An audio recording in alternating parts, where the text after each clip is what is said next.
സാധാരണ ഞാൻ ആ റോട്ടിൽ കൂടെ തന്നെ നടക്കുകയാണത്. അവിടെ ഒരു വലിയ ഗരുഡൻ ഉണ്ടാക്കി വെച്ചിട്ടുണ്ട്. അവനെ എന്തോ എക്സ്പോ മറ്റോ നടക്കുകയാണെന്ന് എനിക്ക് തോന്നുന്നു. എന്തോ പരിപാടി അവിടെ നടക്കുക. എക്സ്പോ ആണോ അതോ കാർണിവൽ അങ്ങനെയുള്ള എന്തോ സംഭവങ്ങളാണ് നടക്കുന്നത്. പണ്ട് കാർണിവൽ എന്ന് പറയും, ഇപ്പോൾ എക്സ്പോ എന്ന് പറയും. അത്രേ ഉള്ളൂ. ഓക്കെ, അടിപൊളിയായിട്ട് കുറേ സാധനങ്ങൾ ഉണ്ടാക്കി വെച്ചിട്ടുണ്ട്. സേലത്തിൻ്റെ മായ കാഴ്ചകളിലൂടെ ഞാൻ നടക്കുകയാണ്. റോഡിൻ്റെ അടുക്കടെ വന്നല്ലേ മഴ, വെയിൽ കൊള്ളാണ്ടിരിക്കുള്ളൂ. അതൊക്കെ ഏതിൽ പോയാലും വെയിൽ കൊള്ളേണ്ട ഒരു അവസ്ഥയാണ്. നോക്കി, ആ കറക്റ്റ് നടുക്ക് മാത്രമേ വെയിലില്ലാത്തുള്ളൂ. ആ ഫ്ലൈ ഓവർ മുകളിൽ കൂടെ പോകണമുണ്ട്. കറക്റ്റ് നടുക്ക് മാത്രം വെയിലില്ല. എനിക്ക് തോന്നുന്നു അത് വെറും ഡബിൾ ലൈൻ മാത്രമുള്ള ഫ്ലൈ ഓവറാണ്. ബാംഗ്ലൂർ സിറ്റിയിലേക്ക് നമ്മൾ കയറി ചെല്ലുമ്പോൾ ഉള്ള അവസ്ഥ. 40 കിലോമീറ്റർ സ്പീഡ് ലിമിറ്റാണ്. ഇപ്പോൾ കുറച്ച് നേരം കൂടെ ഇവിടെ ഇതിലേക്ക് കറങ്ങി പോകാം. കൂടുതൽ കാഴ്ചകൾ സേലത്തിൻ്റെ കർപ്പകം, ഹോട്ടൽ കർപ്പകം.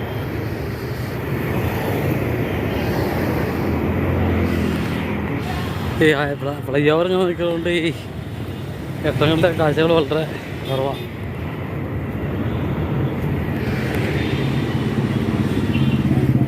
ക്രോസ് ചെയ്ത് തിരിച്ചു വന്ന് എനിക്ക് വേണം. ഇപ്പം നമ്മൾ ടൗണിൻ്റെ കാഴ്ചകളിൽ കൂടെ ഞാൻ നടക്കുക. ശരിക്കും ഇതിൻ്റെ പുറത്തേക്ക് പോയാലായിരിക്കും വേറെയും കാഴ്ചകൾ. നമ്മൾ കരൂർ സമയം കിട്ടി നമുക്ക്. ഇപ്പം നമുക്ക് സമയമില്ല, കാര്യമായിട്ടുള്ള സമയം ഇവിടെ ചിലവഴിക്കാനില്ല. നമുക്ക് നോക്കാൻ എന്തൊരു സമയം കിട്ടുന്നുള്ളൂ. വണ്ടി എടുക്കേണ്ട സമയമായിക്കൊണ്ടിരിക്കുന്നു. ഒരു വിളിച്ചിട്ടുണ്ടായിരുന്നു താമസിക്കേണ്ടതെന്ന് പറഞ്ഞു. അപ്പോൾ ഇവിടെ ക്രോസ് ചെയ്ത് തിരിച്ചു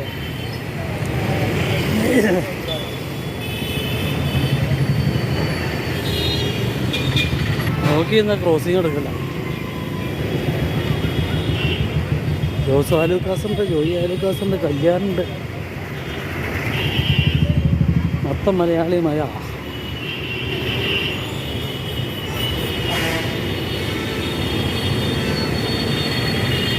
ഒന്ന് കാണിച്ചില്ലേ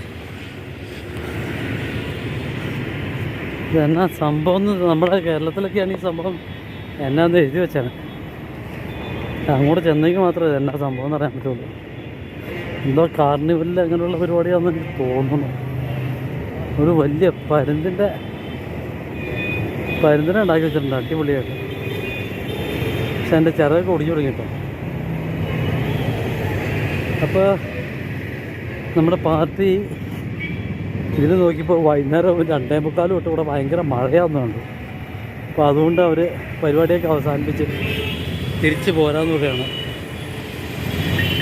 അപ്പോൾ അതൊക്കെ നമ്മൾ ബസ്സിൻ്റെ അടുത്തേക്ക് പോയി അതിൽ തിരിച്ച് പോരുവാണ്.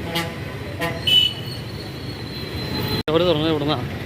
എൻ്റെ മലകൾ കയറി നടക്കാൻ പറ്റുവാണെങ്കിൽ ഉണ്ടല്ലോ അടിപൊളി വീഡിയോ കിട്ടും. ഏത് സൈഡിലെവിടെയാണ് നമ്മുടെ ബസ് കിടക്കുന്നത്. ബസ് സ്റ്റാൻഡിലേക്ക് ഒന്നര കയറി വരാം.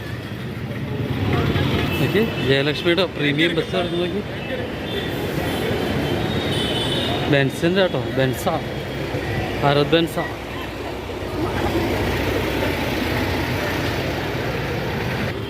ടൂറിസ്റ്റ് ബസ്സുകളും എല്ലാം തന്നെ ഇടാൻ ഇതിൻ്റെ ഉള്ളിൽ സ്ഥലമുണ്ടെന്നുള്ള ഏറ്റവും രസമായിട്ടുള്ള കാര്യം. അപ്പോൾ മൈസൂർ സേലം ഉണ്ടോ, ഞാൻ പറഞ്ഞില്ലേ മെട്ടൂർ സേലം കൃഷ്ണഗിരി. അതായത് ഇവിടുന്ന് ബാംഗ്ലൂർ ബോർഡ് വെച്ചാണ് ബസ്സുകൾ നേരെ ആ ഒരു ഫ്ലൈ ഓവറിലേക്ക് കയറുക, വിട്ട് പോവുക, വേറെ എങ്ങും ഇറങ്ങണ്ട, വിട്ട് പോയിക്കോളൂ. അതാണ് അതിൻ്റെ സെറ്റപ്പ്. ചെയ്യണ്ട ആ റോഡ് ആ ലെഫ്റ്റ് സൈഡ് കീപ്പ് ചെയ്താൽ പോയിക്കോളൂ. കറക്റ്റ് ഫ്ലൈ ഓവറുണ്ട്. കൃത്യ സ്ഥലത്ത് ചെന്ന് ഇറങ്ങിച്ചാൽ പിന്നെ ഹൈവേ കൂടെ ഞാൻ പോയിച്ചാൽ സിറ്റിയിലെ യാതൊരു ട്രാഫിക്കും ഒരു പ്രശ്നമല്ല. എന്നാ സെറ്റപ്പാന്ന് നോക്കി. ഇപ്പം നമ്മുടെ ഈ വണ്ടി ഇവിടെ ഇവിടെ ഉറപ്പുണ്ട്. പാർട്ടികൾ വന്നുകൊണ്ടിരിക്കുകയാണ്. അപ്പോൾ നോക്കാം. അപ്പോൾ നമ്മൾ അങ്ങനെ സേലത്ത് നിന്ന് മടങ്ങാണ്. മഴയുടെ സാധ്യതകളുള്ളതുകൊണ്ട് നമ്മുടെ ടീംസ് നേരത്തെ ഇപ്പോൾ തിരിച്ചു വന്നു. നോക്കാം, നമ്മൾ സേലത്ത് നിന്ന് മടങ്ങാണ്. വീണ്ടും ഏതൊക്കെയോ ഫ്ലൈ ഓവറിൻ്റെ മുകളിലേക്ക് പിടിച്ച് കയറി തുടങ്ങി. ഓക്കെ, എൻ്റെ മുകളിൽ ഫ്ലൈ ഓവറിൻ്റെ അങ്ങോട്ട് ആയിരിക്കും. അതാണ് മെയിൻ ഹൈവേ. ഫ്ലൈ ഓവറിൻ്റെ മുകളിലേക്ക് എത്തും കാഴ്ചകളിൽ അടിപൊളി ആണോ. മലയുടെ കയറി ഇറങ്ങി അതിൻ്റെ മുകളിലേക്ക് പോകണില്ല. അതൊരു പക്ഷേ ബൈപ്പാസ് ആയിരിക്കും ഒരു പക്ഷേ. എന്തായാലും അടിപൊളി ഫ്ലൈ ഓവറാണ്.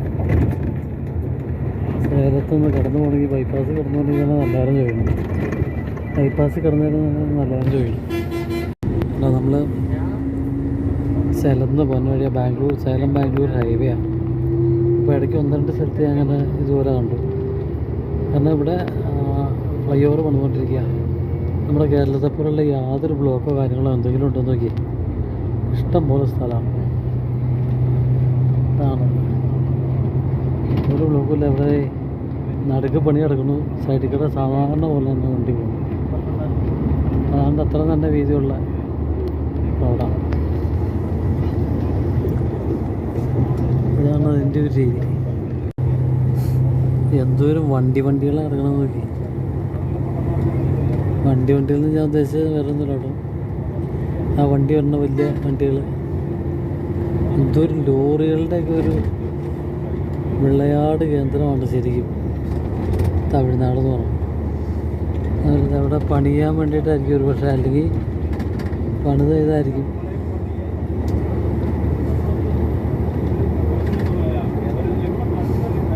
പണ്ടൊന്ന് കൂട്ടിയാണോ മണ്ണും മണലും ഒക്കെ ഇഷ്ടം പോലെ. ഇത് കണ്ടോ. അങ്ങനെ സേലം ബാംഗ്ലൂർ ഹൈവേയിലെ കാഴ്ചകൾ തൽക്കാലം ഇവിടെ അവസാനിപ്പിക്കുകയാണ്. പുതിയൊരു വീഡിയോ ആയിട്ട് വാർത്താ കാണാം. 60 സെക്കൻഡ് നിൽക്കൂ. ഇതാ ഉണ്ടോ എന്തൊരു നാഷണൽ പാർക്കിൽ ലോറി കിടക്കണമെങ്കിൽ ഇതൊക്കെ ഓട്ടം നോക്കി കാത്തു കിടക്കണമെന്ന് എനിക്ക് തോന്നുന്നു.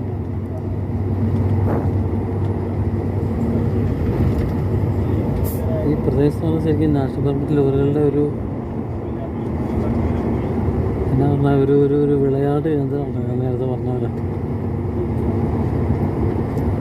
സേലം ബാംഗ്ലൂർ ഹൈവേയിലെ പോക്കാന്ന് വെച്ചിട്ടുണ്ടെങ്കിൽ രസം ഒരു പ്രത്യേക വൈബാണ്. പണ്ട് 93-94 ആ സമയത്തൊക്കെ ഉണ്ടല്ലോ, ആ അങ്ങേ സൈഡിൽ തന്നെ ആ ഡബിൾ ലൈൻ മാത്രമേ ഉള്ളൂ.